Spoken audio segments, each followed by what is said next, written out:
নতুন করে ঘুরে দাঁড়াবে বাংলাদেশের ফুটবল। গত বছর হামজা চৌধুরী, সমিত সোমদের আগমনের পর থেকেই এমন স্বপ্নে ক্ষণ গুনেছে সমর্থকরা। সাবেক কোচ হাভিয়ার ক্যাব্রেরা ও তার কোচিং স্টাফের বিপক্ষে অভিযোগের কমতি ছিল না। বিশেষ করে দল গঠনে যোগ্যদের বঞ্চিত করা এবং বরাবর ব্যর্থদের সুযোগ দিয়ে সমালোচিত হয়েছেন তারা। এরপর গত জুনে বাংলাদেশের নতুন কোচ হিসেবে নিয়োগ পান থমাস ডুলি। যুক্তরাষ্ট্রের হয়ে বিশ্বকাপ খেলা এবং অধিনায়কত্ব করা থমাস ডুলি কোচিং ক্যারিয়ারও ছিলেন সমৃদ্ধ। যুক্তরাষ্ট্রের সহকারী কোচ হিসেবে কাজ করা তার ক্যারিয়ারের বড় অর্জন। এরপর তার কোচিংয়ে এশিয়ান কাপে খেলেছিল ফিলিপাইন। মূলত আন্তর্জাতিক অঙ্গনে বিস্তর অভিজ্ঞতা এবং এশিয়ান ফুটবলে কাজ করার অভিজ্ঞতাকে প্রাধান্য দিয়ে তাকে নিয়োগ দেয় বাফুফে।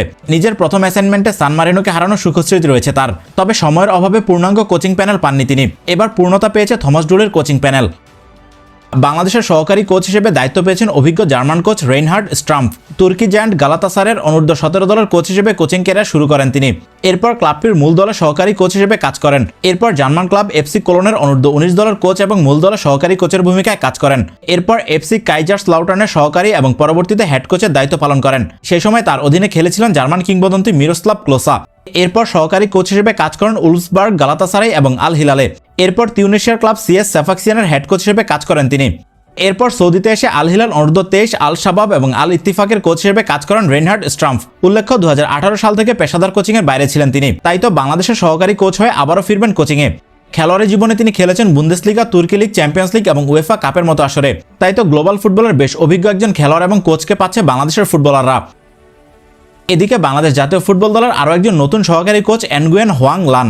ভিয়েতনামে এই কোচ লম্বা সময় থেকং ভিয়েতনার কোচিং স্টাফে কাজ করেছেন এবং ক্লাবটির ভিয়েতনাম লিগ শিরোপা জয়ী দলের গুরুত্বপূর্ণ সদস্য ছিলেন। এছাড়াও এএফসি চ্যাম্পিয়ন্স লিগ এবং এএফসি কাপে কোচিংয়ের মাধ্যমে এশিয়ান ফুটবলের সর্বোচ্চ পর্যায়ে কাজ করেছেন।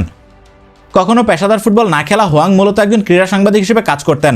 সেখান থেকে বিদেশি কোচদের দোভাষী হিসেবে কাজ করেন। তারপরই পেশা বদলে পুরোদস্তর কোচিংয়ে মনোযোগী হয়ে আনুষ্ঠানিক প্রশিক্ষণ নিয়ে কোচিং লাইসেন্স অর্জন করেন। মূলত ভিয়েতনামে থমাস ডুলির সঙ্গে 3 বছর সহকারী কোচ হিসেবে কাজ করেছেন তিনি। সেখান থেকে তার সঙ্গে গায়ানা জাতীয় দলের কোচিং স্টাফেও ছিলেন।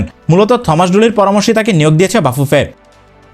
এদিকে বাংলাদেশ দলের নতুন গোলকিপিং কোচ হিসেবে দায়িত্ব পেয়েছেন ক্রিস্টিয়ান বারবুসাক। 49 বছর বয়সী এই জার্মান কোচ এর আগে কাজ করেছেন কাজাখস্তান জাতীয় দলে। এছাড়াও কোচিং ক্যারিয়ারে জার্মান ক্লাব অক্সবার্গ, সংযুক্ত আরব আমিরাতের ক্লাব আল ওয়াসল এবং অস্ট্রেলিয়ান ক্লাব পার্থ গ্লোরিতে কাজ করেছেন তিনি।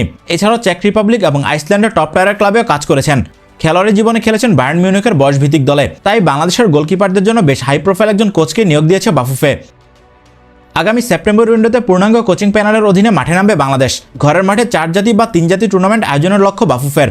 অন্যথায় বিদেশের মাটিতে হতে পারে প্রীতি ম্যাচ। এরপর নভেম্বরে ঘরের মাঠে অনুষ্ঠিত হবে সাফ চ্যাম্পিয়নশিপ। দীর্ঘ 23 বছর পর সাফের শিরোপা পুনরুদ্ধারে মরিয়া বাংলাদেশ দল। আর সেই মিশন সফল করতে নতুন কোচিং প্যানেল কিভাবে কাজ করেন সেটা এখন দেখার অপেক্ষায় সমর্থকরা।